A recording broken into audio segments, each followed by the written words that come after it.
Brate, gle ovo je. Ti vidio?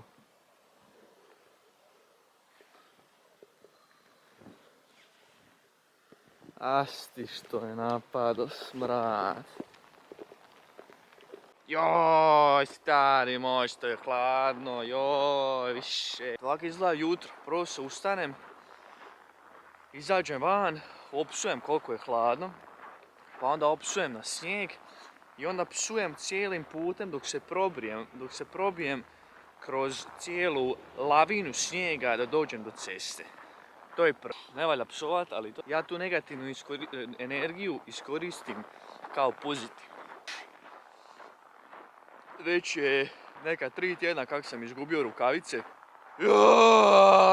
Hladno je. Vani smo da iskoristimo malo ove vedrine i da zavaramo mozak, ovo je jako bitno.